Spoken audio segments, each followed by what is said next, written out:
Most CPG brands struggle with repeat purchase. The reality is that 70% of first time buyers never come back. That's why so many brands are stuck on acquisition treadmill, constantly spending more on ads while CAC keep on rising and profits are shrinking. I've worked with 80 plus brands to fix this exact problem across supplements, skincare, beverages, and more. Again and again, I see the 5 mistakes that quietly kill retention and your profitability. Stay with me until the end because I have connected all 5 into a repeat purchase flywheel, a system that helps you recover CAC faster, grow profitably, and compound retention every month. The first mistake is not tracking the right metric. Most brands rely on Shopify returning customer rate, but Shopify calculates by looking at everyone who has ever purchased more than once, no time frame. So even if someone has bought again after 4 years, Shopify will count them as returning customers. That inflates retention. Because of there is no time frame in this, so it becomes really confusing, especially for older brands or the brands who have been in the market for more than 2 years. Then this number is inflated unnecessarily. Others use customer retention rate, but that's a subscription metric. It assumes contract and ongoing customer, which most CPG brands don't have. Again, misleading. In e-commerce, there is no contract. It's not like insurance or telecom. Either you make a sale, you don't make a sale. Some of the brands have subscription only, so that might apply. But for most of the brands where there is like one-off purchases also, subscription also, then this metric is highly confusing. There is also a lot of confusion around timelines. Longer duration is good for feeling good, but not actionable. Businesses don't have a lifetime to get profits. Once a customer is gone, it's really tough to get them back. So depending on your niche, product frequency, and your North Star, either should be 30 days or 90 days. Anything more than that is not good. Like anything after 90 days is cherry on the cake, but it's not the main cake. The right way is to measure 90-day repeat purchase rate by cohorts. Look at how many first-time buyers come back and purchase again within 30, 90 or 60 days. So this is basically only focused on the second purchase and within a specific time frame. So these are the two things which set repeat purchase rate apart from any other metric. If someone comes in March, we log them in and then we track their behavior over month on month. It should be your North Star of retention marketing. There are variations of this. So you can split by one-time buyer versus paid buyer, or you can have it like a second purchase only or overall repeat. So sometimes what happens is that within 90 days customer might place like 3 orders. So for that case we need to have that overall repeat might be little bit higher than a second order repeat. Why does this matter? On paper Shopify says you are retaining 40% of customers, but when you measure properly you see only 20% buy again within 90 days. That gaps is killing your P&L. Let's put numbers to it. Imagine both brands spend $50 on CAC. Brand A has 20% 90-day repeat purchase rate, which means profit per customer is like gross profit is like around $70. For the brand B, the CAC is like, let's keep the CAC same. And for RPR, if we are able to increase it to like 40 days within 90 days, 40% within 90 days, then your gross profit from that customer in 90 days, like this is not lifetime. This is within that 90-day window, you are able to get like $70 from the same customer and keeping the CAC same. So that within 90 days only you are getting like 29% more profit. And if the customer makes second, third, fourth, that's the cherry on the cake. And that leads directly to the second mistake, neglecting post-purchase experience, especially for first 21 days. Most brands focus on sale, but once the order is shipped, they disappear. No value realization, no habit creation, no handling bias remorse. So basically the goal of the purchase, like if someone has bought, so they have bought for a problem, like they have a problem like either skincare, either this thing, and they want this product to solve that problem.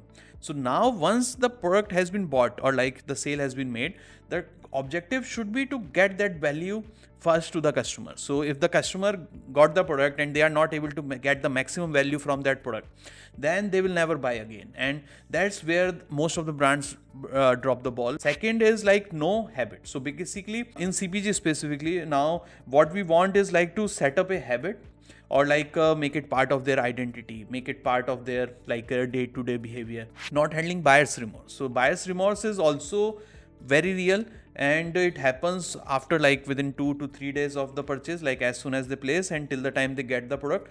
Within that window, during shipment, customer has double thoughts. Did I made a right choice? Should I buy that? Should I have bought that?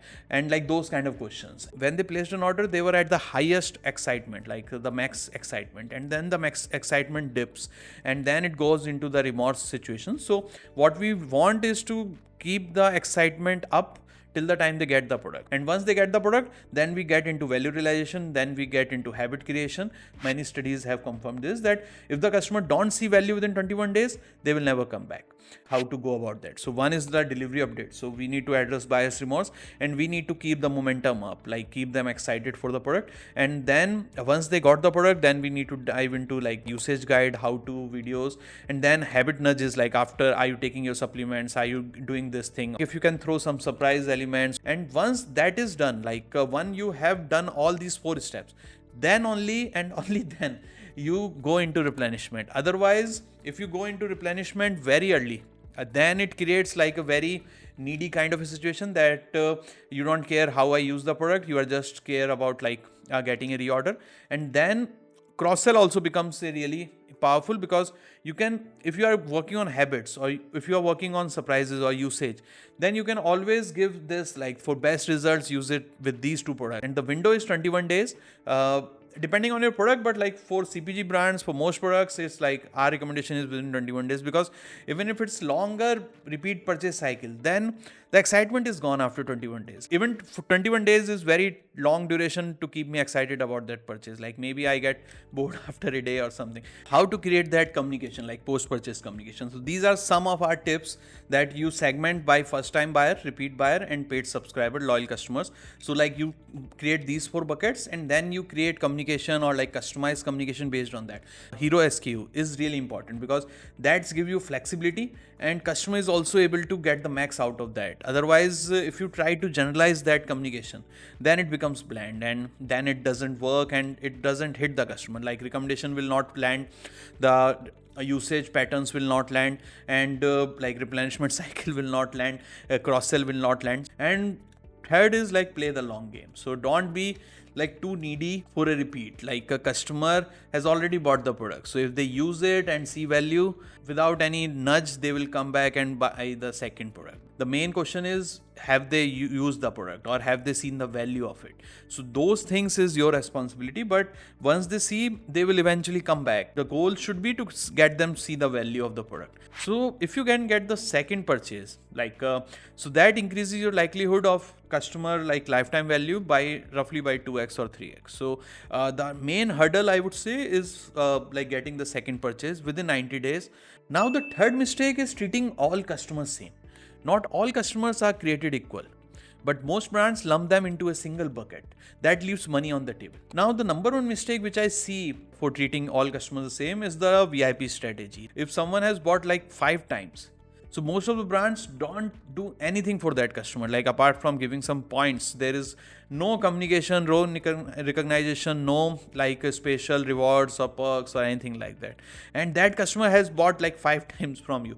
And even if you don't know, like you are not tracking that, or like you are not that aware, but the customer knows that I have bought 5 times. Now he's expecting like better customer support, better like return policies, better like shipping delivery days. And once these loyal customers leave, because these are your advocates, these are your cheerleaders, and when they leave, it's really tough to get them back. Second is ignoring lapsed customers. This is also depends on the stages. Like leaving might be also first time buyer leaving, might be like you try to get them back, but like if someone has bought like twice and then they are leaving, or if someone has bought like 5 times and now they are leaving, then it's some big fundamental issue in the retention strategy, because now we have got them to the habit, we have like proved their product, and we have like shown some value. That's why they bought second time or third time or fourth time. Now if they are leaving, so maybe most of the times, like in my experience, it's not the product issue. Paid subscriber versus one-time buyers. The goal is to create different experience for a subscription customer than a first-time buyer. The psychology of each customer. So first-time buyers, they're still on trial. Like they have just placed an order and it's their first order. They're still testing the product. They heard something good about you on the Facebook or Instagram or TikTok, and now they have placed an order. So now the goal of the product or the brand is to meet the first promise, like the promise which was made during acquisition. If that promise is not met, then no retention strategy will work. Second is repeat purchase, to give them small rewards and try to get them on subscription. Like we want to lock them up, sort of. Idea is to get them into subscription, and also because they have placed an order and it's a second order, so their experience or feedback will be more positive. So we want more UGC reviews and all those things from them. Top 5% customer like derive 35% of the revenue, and this is mainly for the loyal customers, like 5%. The idea is to make them feel part of a community, to have some kind of a moat around them. So Jeff Bezos used to say that Prime was made to create a moat around Amazon loyal customers so they don't go away for a $5 discount. And that's the whole idea, that we don't want customers to leave for just $5. These kind of customers are very good for your product research, your customer research, your features research, UI, UX. Next is the lapse reactivation. The first objective is to target their concern, because if they have left, especially for the loyal or like a repeat customers, so there might be a reason for that. So we need to address that. And then second is to reach out early, because if you wait for like 6 months to reach out to them, then it's already a lost cause. They have found a replacement, they have started using some other supplement, they have started using some other beauty product. Next is humanized feedback. So you can get feedback from them, and like in the reach out also try to use more text-based email, more like one-on-one, because regular marketing will not cut it through. The fourth mistake is failing to listen to the customers. Only 1 in 26 unhappy customers complain. The rest just leave. First is no purchase survey. There is no survey just after the purchase or within like 7 days of purchase. And those are really like, because the emotional quotient is high, like excitement is high, that's the time to get the like why they bought, what's the emotional angle, what's the problem they are trying to solve. So it might not be like direct feedback, but it might be also good for your marketing. Cohort analysis is basically like the idea is that to look into your repeat behaviors. Even if you have like 10% repeat purchase rate, so there is some fundamental underlying behavior which customer is already doing, something is happening, some repeat is there.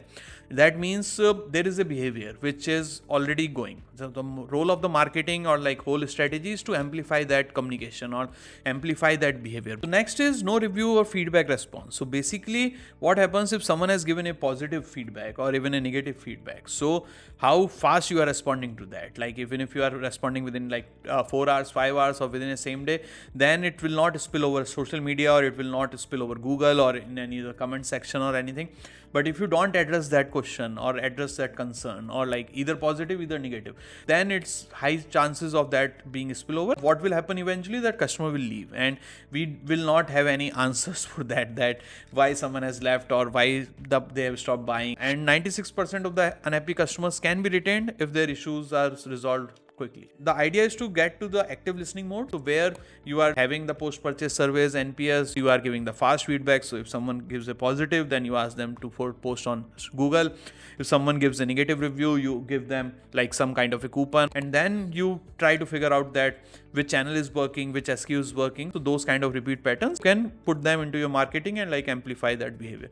The fifth mistake, and this is the most expensive mistake, having no centralized retention strategy. So there is like one loyalty program also running, one membership, one subscription, one like email, SMS is separate, and these are not connected. There is no centralized. Email is not knowing the loyalty data, and like loyalty subscription data is not being passed, or even if it's being passed, then it's not being used. The main issue that you have multiple tools and programs to improve retention, and what end up happening is that it confuses customers, and confused mind will always say no. Most of the brands, like either they don't do work on retention, and if they start working on retention, then they install everything, like all the tactics available, and then the customers get confused. Because you configure something separately, you get multiple discounts, and like everything is coming separately into the ecosystem, and the customer is also getting like overlapping discount. So it might lead to like higher discounts in your P&L and create a loss.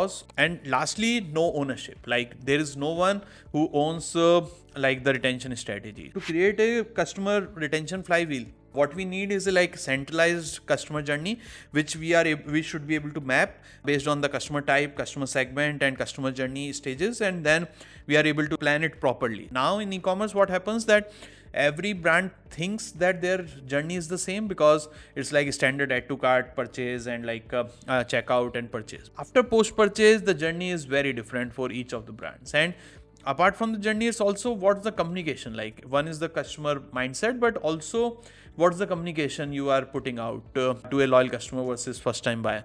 Next is to create a one action, one reward kind of a scenario. Like it's not ideal, but what we want is that customers should have one option and one reward, or one incentive, or one product recommendation. If you are not sure yourself and you are not sure that this option is best for the customer, then you give like 5 options to the customer and say choose whatever you want to do, and like then the customer is also get confused, they don't do anything, and then you never know what's working, what's not working. So even if you have like a single option, at least you know that people are not going for this, and then you change that reward or you change the action.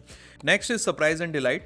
So the idea is to also create surprises, and especially for like a second, third, fourth, fifth time buyers. So for those customer, we want to do something extra, and that if we put some kind of a surprise or delight element without telling them. And there is always reciprocity, like if you do something, so customer wants to return that behavior.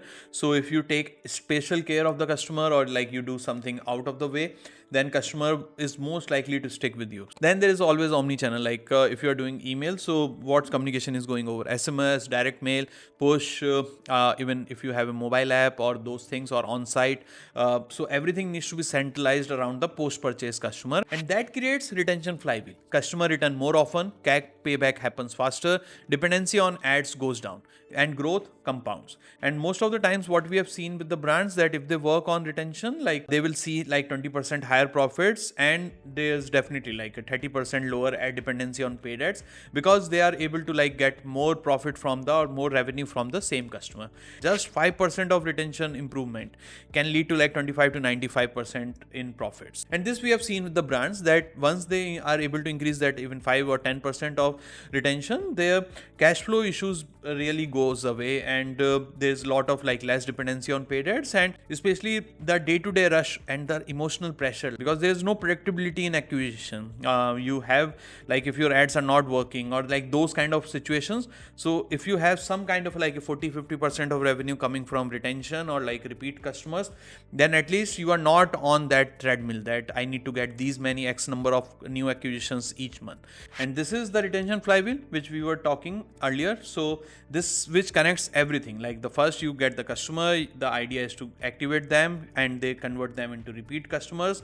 Once they are activated, then the idea is to adopt them or like get the product adoption going, and then it's like they move into paid subscribers, and then once they are like at that stage, then they move into loyalty and they become advocate or like loyalist of the brands, and they get more customers. And once you get more customers, then they engage and then they activate, adopt, and like advocacy might take some time to build the momentum, like 6 months to a year.